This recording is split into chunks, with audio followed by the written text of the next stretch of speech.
बिस्मिल्लाहिर्रहमानिर्रहीम। आप देख रहे हैं मुआशरा, मैं हूं जवाद शमसी।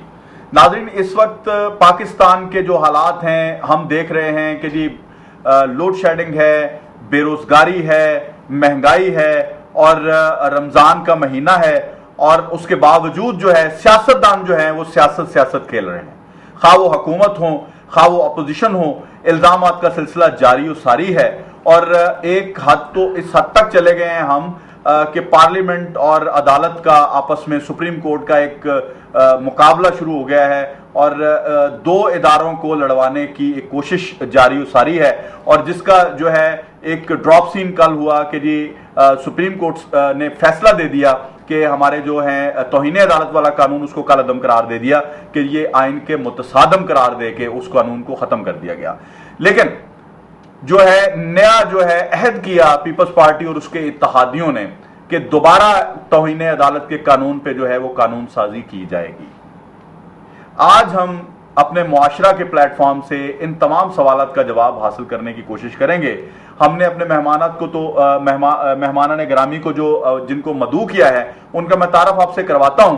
लेकिन एक बात यहां पे और मैं करता चलूं कि पाकिस्तान में अगर पाकिस्तान को बेहतर जो है मुस्तकबिल की तरफ ले जाना है तो उसके लिए हमें क्या अमल करना होगा और किस तरह से हमें जो है अपने रास्ते मुतय्यन करने होंगे, ये भी हम इनसे पूछेंगे। जी, मेरे साथ इन तमाम सवालों का जवाब देने के लिए तशरीफ रखते हैं जनाब सैयद शाहीन अनवर गिलानी साहब। ये मेंबर सेंट्रल एग्जीक्यूटिव काउंसिल हैं MQM के, और उनके साथ तशरीफ रखते हैं मलक जहीर अब्बास खोकर साहब। ये तहरीक इंसाफ CEC के मेंबर भी हैं और सीनियर रहनुमा हैं। जी, वेलकम टू माई शो।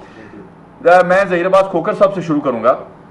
खोकर साहब, ये जो आजकल शोशा छोड़ा हुआ है और ये जो आप लोगों की आपस में बहस शुरू है, उधर से नून लीग आप पे इल्ज़ाम लगा रही है और आप नून लीग पे, ये क्या है? आवाम के मसाइल हल करने की बजाय ये इल्ज़ाम तराशी की सियासत, बल्कि उनके लिए कुछ बेहतर खबर देने की बजाय आप एक दूसरे पे नुक्ताचीनी और एक दूसरे के गिरेबान में हाथ डाले हुए हैं। बिस्मिल्लाहिर्रहमानिर्रहीम। बहुत शुक्रिया शमसी साहब, आपने अपने प्रोग्राम में बुलाया। देखिए, जहाँ तक आपका ये क्वेश्चन है कि इल्ज़ामात की सियासत, तो मैं ये समझता हूँ कि ये नून लीग का पुराना शेवा है। उन्होंने जब भी अपने मद्दे मुकाबिल को अपने उससे खाइफ हुए हैं, उन्होंने इस किस्म के इल्ज़ामात की सियासत की है। अगर आप 97 में जाके देखें तो 97 में जब पाकिस्तान तहरीक इंसाफ बिल्कुल एक अभी नई पार्टी फील्ड में आई थी, उस वक्त भी इन्होंने शौकत खानम पे अटैक किया। और शौकत खानम पे अटैक करने का मकसद वो अच्छा, थोड़ा सा बताएंगे, क्योंकि ये मैं चाहता हूं कि नाजरीन तक ये बात जाए। 97 में क्या अटैक किया था?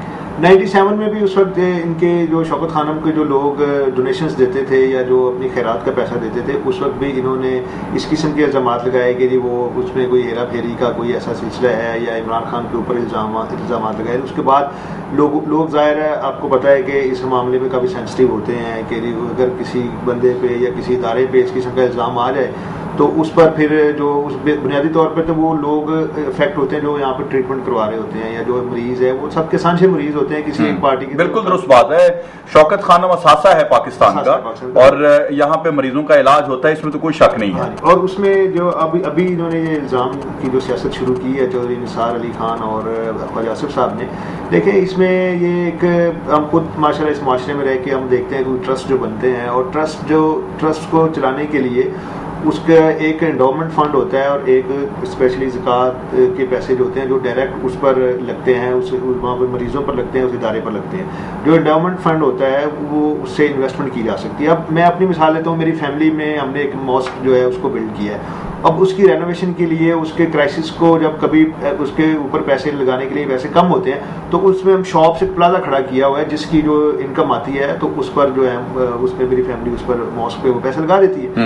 लाइकवाइज इसी तरह शौकत खानम जो है वो ट्रस्ट है, उसका जो बाहर से पैसा लोग जो डोनर्स हजरात पैसे देते हैं वो पैसा इकट्ठा हुआ और उसके बाद वो डॉलर्स में पैसे थे। उसके बाद वहाँ पे एक शौकत खानम में एक बाकायदा इन्वेस्टमेंट बोर्ड है जिसने ये फैसला किया कि ये दुबई में प्राइस जो है वो प्रॉपर्टी की इस टाइम जो है वो इंक्रीज कर रही है तो क्यों ना यहाँ पर इन्वेस्ट की जाए और ये शौकत खानम ट्रस्ट को इसका फ़ायदा होगा।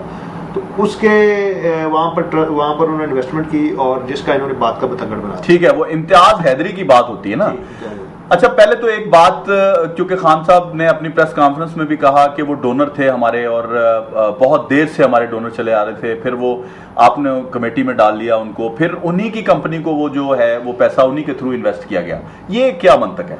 देखें, इसमें कोई मेरा नहीं ख्याल कि ऐसी कोई इसमें कोई बुरी बात है या मुझे इसमें कोई चीज़ गलत नज़र नहीं आ रही। जो इल्ज़ामात लगाए हैं, मैं खुद इस चीज़ से 2-3 दिन से हैरान हूँ कि इसमें कौन सी ऐसी गलत बात है। अगर कोई कानून आपको इजाज़त दे रहा है और वहाँ लोकल कानून आपको इजाज़त दे रहा है, प्लस ये है कि वो कोई बेनामी नहीं है। जो हैदरी साहब हैं वो वो चीफ एग्जीक्यूटिव उस कंपनी के, और प्लस पॉइंट ये है कि अगर आपने किसी के साथ मिलकर काम किया, अगर वो चेयरमैन इधर वो इस शौकत खानम ने बतौर उन्होंने डोनर अपने किरदार अदा किया है और उसके बाद इस कमेटी में के मेंबर भी रहे हैं, यहाँ से छोड़ के अगर वो बाहर जाते हैं, वहाँ पर कंपनी इस्टेब्लिश करते हैं, तो उस एक गुड रिलेशन में, अच्छे रिलेशनशिप में अगर कोई ट्रस्ट जो है उसको जो कमेटी जो है उस ट्रस्ट की, फाइनेंस कमेटी जो अगर वो ये डिसीजन देती है कि यहाँ पर हम इन्वेस्ट करनी चाहिए। अब एक चीज़ मैं यहाँ पर जिक्र करना चाहूँगा कि ख्वाजा आसिफ साहब को उन पैसे का भी जिक्र करना चाहिए था जो ट्रस्ट को फायदा पहुँचा है। तकरीबन 14-15 करोड़ ने ट्रस्ट ने जो। अच्छा, वो तो खान साहब यही कहते हैं ना कि जी इन्होंने हमारी वेबसाइट से उठाया सारा कुछ, ये हमने ऑन रिकॉर्ड है। मैं शामिल करूंगा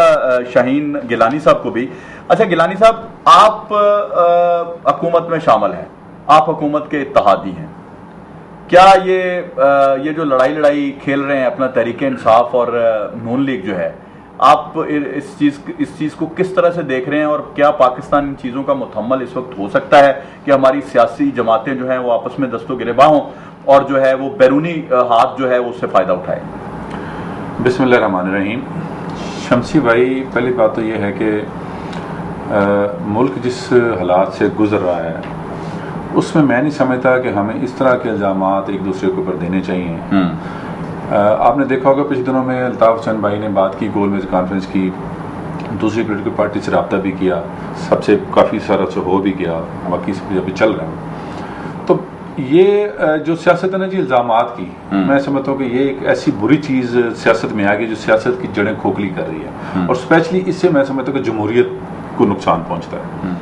आपको याद होगा कुछ अर्सा पहले नून लीग ने MQM के खिलाफ भी कुछ जहर उगला और फिर उसके जवाब दर होता रहा, तो उसका मतलब एट द एंड उसका रिजल्ट क्या निकलता है? कुछ भी नहीं। सिर्फ ये ज़रूर होता है कि अवाम के नज़र में वो चीज़ खुल के सामने आती है और वो बुराइयां जो मैं समझता हूँ इंसान होने के नाते हर इंसान में छाई बुराई होती है। और जब अवाम के लिए आप नहीं सोचेंगे अपने लड़ाई झगड़ों में, इससे अवाम को कोई फायदा नहीं है कि कैंसर हॉस्पिटल में किसने क्या कर लिया, नून लीग वालों ने क्या कर लिया, वो क्या कौन कहाँ किसका पैसा ले गया। अवाम को तो इस वक्त पड़ी है जी रोटी की, कि रोटी कहाँ से आए, गैस कैसे आए, बाकी बिजली कहाँ से आए। दूसरी बात, आपने सवाल किया कि जी हुकूमत की बात की, हम हुकूमत नहीं हैं, हम हुकूमत का एक बहुत छोटा सा हिस्सा है, हमारे पास 7% भी नहीं है हुकूमत।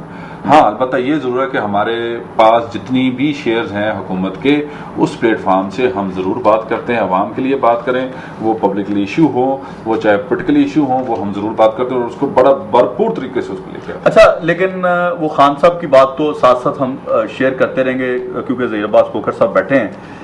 अच्छा, मुझे ये बताएं कि ये जो तौहीन अदालत का जो कानून है जिसमें इस्तिस्ना लेने की कोशिश की गई थी वज़रा और मुशीरों के लिए और वज़राए आला के लिए, वज़ीर आज़म के लिए और इन सब ओहदों के लिए, गवर्नर्स के लिए, तो उसमें जब ये इसको आइन के साथ मुतसादम करार देके जो है हमारी जो आला अदालत है सुप्रीम कोर्ट, उसने इसको कालअदम करार दे दिया।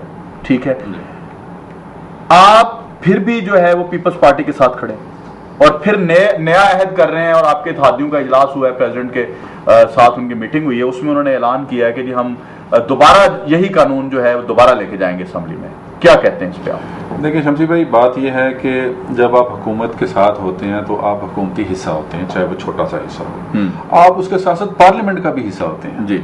तो नेचुरली मैं समझता हूँ कि ये जो तसादम हो रहा है इस वक्त गवर्नमेंट का और अदलिया का, ये मेरा ख्याल है ये बहुत बुरी चीज़ है और मैं इसके आफ्टर रिजल्ट बहुत गहरे होंगे और बड़े बुरे होंगे। मैं आला अदालतों के बारे में तो सिर्फ इतनी बात करूंगा बड़ी रिस्पेक्ट के साथ कि अदलिया को भी अपना वही किरदार जो अदलिया के, देखें हर चीज़ की बाउंड्रीज हैं, कानून की भी बाउंड्री हदूद हैं, हर चीज की हदूद है। ठीक है। और हदूद के अंदर रहते रहते सबको अपना काम करे, अदलिया भी अपना काम करे, पार्लियामेंट भी अपना काम करे। लेकिन जब मुदाखलत होगी, जब ये कहा जाएगा कि इसको मेरे मुताबिक करो या इसको ऐसे लेके चलो, तो मेरा ख्याल है कि उससे नुकसान। अच्छा, मुझे एक बात बताएं आप, मैं ज़हीर अब्बास खोखर साहब की तरफ चलता हूँ। खोखर साहब, मुझे ये बताएं कि ये जो अभी कानून की बात हो रही है, इसमें आप ने देखा कि जी अदालत ने बारहा जो है वो हुक्म सादर किया कि जी खत लिखें, स्विस अदालतों को खत लिखें, स्विस हकाम को खत लिखें कि जी ये जो NRO वाला मसला उसको ख़त्म करें, क्योंकि वो कलअदम हो चुका है, उसकी कोई हैसियत नहीं है अब। जबकि गवर्नमेंट को पूरा मौका दिया गया था कि आप ये कानून बना लें, और जब वो उन्होंने उसको नहीं रद्द कर दिया तो फिर अपना अदालत ने अपना काम शुरू किया। अब क्या प्रॉब्लम है, अब क्यों नहीं ये करते, क्या कहेंगे आप इनको? ये देखें, सबसे पहले तो हुकूमत की इसमें बदनीति शामिल है। शुरू से ही, पहले दिन से ही अदालत के खिलाफ एक महाज खड़ा किया हुआ है, और उसको कभी बाबर अवान के रूप में, कभी फारूक नाइक के रूप में, और कभी उसको एतजाज़ अहसन के रूप में, और जो मुख्तलिफ इन्होंने एक्टर्स जो हैं उसमें अदलिया को डिफीट करने के लिए बनाए हुए हैं। और अब ये इन्होंने एक नया शोशा छोड़ा है जिसमें इन्होंने तौहीन अदालत एक्ट जो है उसको पास किया है पार्लियामेंट से। तो मैं ये समझता हूँ किसी भी कानून साजी जो लेजिस्लेशन करना, बिल्कुल उसमें पार्लियामेंट का वो एक खूबसूरती है उसमें कि वो कानून साजी करती है। लेकिन अब आप देखें, गौर से देखें कि ये मौका नहीं है, और ये किस किस्म की कानून साजी है कि खुद हम पार्लियामेंटेरियन रह चुके हैं और हमें शर्मिंदगी है इस चीज़ की कि उस पार्लियामेंट से क्या कानून बन के आ रहा है कि एक जो सुप्रीम कोर्ट का जज जो है या किसी भी आला अदलिया का जज जो है उसके पास क्या फोर्स है? उसके पास ना तो आपकी कोई बिल्कुल इंतजामिया से उसने अमल दरामद करवाना है, इंतजामिया से अमल दरामद करवाना है। उसके पास ना ही कोई पुलिस फोर्स है, ना ही उसके पास आर्मी फोर्स है। उसके पास एक ही चीज है, रिस्पेक्ट, इज्जत। और अगर आप उसकी इज्जत भी उखाड़ पखाड़ के आप फेंक रहे हैं तो उसके पास तो फिर वो जज या उसको आप हिज ऑनर कैसे कह सकते हैं, जिससे आपको आपकी उसकी तज़ीक कर रहे हैं, उससे इज्जत भी छीन रहे हैं। तो मेरा ख्याल है कि ये बदनीति पर मुश्तमिल था। और कानून साजी जो होती है, आप चूंकि पार्लियामेंटेरियन रहे भी हैं और आगे भी आपके चांसेस हैं, तो आपको भी इल्म है, मुझे भी इल्म है, ये शाहीन गिलानी साहब भी जानते हैं कि पार्लियामेंट को कानून साजी करने का हक होता है आवाम की वेलफेयर के लिए और इंडिविजुअल्स के लिए नहीं। अगर आप किसी एक शख्स के लिए, किसी एक मतलब ये कि किसी के पैसे को बचाने के लिए या सिर्फ एक बंदे को सेव करने के लिए अगर आप कानून साजी करेंगे तो यकीनन वो आइन के मुतसादिम होगी। इदारों को तबाह कर रहे हैं ना। अब आप इसको आपने आसिफ अली जरदारी के पैसे, मुझे अगर इजाजत दें, क्योंकि शायद आपको तो कोई वो जाहिर आप एंकर पर्सन है, लेकिन हमें कोई डर नहीं है। आसिफ अली जरदारी के पैसे बचाने के लिए ये सारा ड्रामा पिछले 3-4 साल से रचाया जा रहा है। और मैं गिलानी साहब से माजरत के साथ ये कहूँगा कि ये भी एक जमहूरी पार्टी है, इनको जरदारी के पैसे बचाने के लिए या एक बंदे को बचाने के लिए इनको हुकूमत का साथ नहीं देना चाहिए। एक ब्रेक ले लूँ। ज़हीर अब्बास खोखर का कहना है कि आसिफ अली जरदारी के पैसे को बचाने के लिए ये सारा ड्रामा रचाया जा रहा है। एक छोटा सा ब्रेक लेता हूँ, हमारे साथ रहिएगा। ब्रेक।